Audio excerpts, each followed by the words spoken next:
Voilà, petite vidéo pour voir comment on peut pratiquement mesurer le pH d'un milieu. Première technique, nous l'avons vu en utilisant un indicateur coloré. Alors vous en êtes rendu compte dans la théorie et dans les exercices à propos des indicateurs colorés, ce n'est pas très précis comme méthode. Donc qu'est-ce que nous aurons comme information en utilisant un indicateur coloré? Soit le pH est plus grand qu'une certaine valeur, soit le pH est plus petit qu'une certaine valeur, soit le pH se situe entre telle et telle valeur si nous sommes dans la zone de virage. Donc ce n'est pas une technique très précise. La deuxième technique, c'est utiliser l'indicateur universel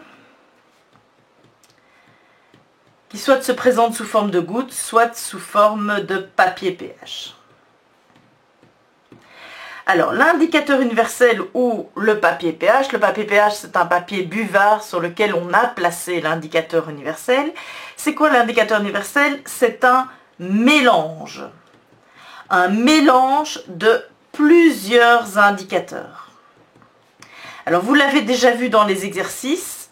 Nous avons fait des exercices où nous avons utilisé deux indicateurs. Le fait d'utiliser deux indicateurs fait que nous avons une valeur de pH qui est beaucoup plus précise. On a diminué la fourchette pour estimer le pH.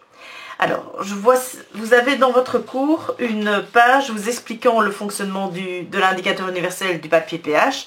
Donc, voici l'exemple qui vous est présenté. Donc voici un papier pH imbibé d'un indicateur universel. Et cet indicateur universel, comme je vous le disais, est un mélange indicateur. On a choisi le méthyle jaune, le méthyle rouge, le bleu de bromothymol, le bleu de thymol et la phénophtaline. Alors pour chaque indicateur, vous voyez qu'on a indiqué la couleur que l'indicateur a quand il est sous sa forme acide. La partie grisée représente la zone de virage, et puis après la couleur que l'indicateur prend quand il est sous sa forme basique. On a fait ça pour les 5 indicateurs.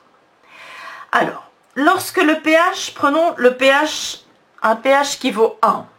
On met cet indicateur dans un milieu qui a un pH 1. Le méthyle jaune devient rouge. Le méthyle rouge devient rouge. Le bleu de bromothymol est jaune, le bleu de thymol est rouge et la phénophtaline est incolore. Donc un mélange de rouge, rouge, jaune, rouge, incolore, ça va donner une teinte rouge. Si le papier pH ou l'indicateur universel prend cette teinte rouge, vous savez que le pH vaut 1. Prenons un autre exemple, un pH de 5. Le méthyle jaune à 5 a la couleur jaune. Le méthyle rouge a une couleur, on tombe dans la zone de virage, entre un mélange de rouge et de jaune, orange. Le bleu de bromothymol est jaune, le bleu de thymol est jaune, et la phénophtaline est incolore. Donc jaune, orange, jaune, jaune, incolore, ça fait globalement une couleur jaune. Et ainsi de suite, vous avez compris le principe. Prenons un pH de 9. Le méthyle jaune est jaune, le méthyle rouge est jaune, le bleu de bromothymol est bleu, le bleu de thymol est violet et la phénophtaline est rose pâle. Eh bien, le mélange de toutes ces couleurs va donner un bleu. Et donc, vous avez sur l'emballage du papier pH toute la gamme de couleurs, en vous indiquant exactement lequel type de bleu donne un pH de 9. Ici, dans cet exemple, vous le voyez, la précision est une précision à 2 unités pH. On peut distinguer un pH 1 d'un pH 3, d'un pH 5, d'un pH 7, d'un pH 9 et d'un pH 11. Donc la précision est de 2 unités pH. Alors la troisième méthode pour mesurer le pH d'un milieu, c'est d'utiliser un appareil qu'on appelle un pH mètre. Vous avez des représentations dans votre syllabus. Alors le pH mètre se compose d'une électrode que l'on plonge dans le milieu. On allume l'appareil et l'appareil nous indique la valeur de pH en général avec une précision d'1/10 de pH. C'est donc la méthode la plus précise.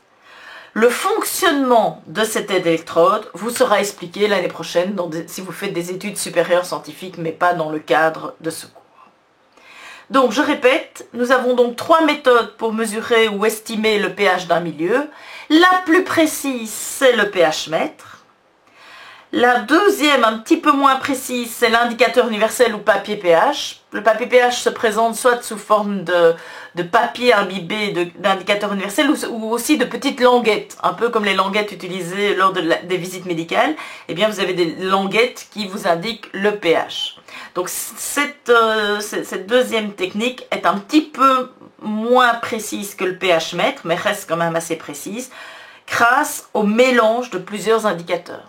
Et la dernière technique, la moins précise de toutes, parce qu'elle nous donne qu'une estimation, le pH est plus grand qu'une valeur ou plus petit qu'une valeur ou entre telle et telle valeur quand c'est la zone de virage, c'est en utilisant un indicateur coloré. Voilà pour les différentes méthodes pour mesurer le pH d'un milieu.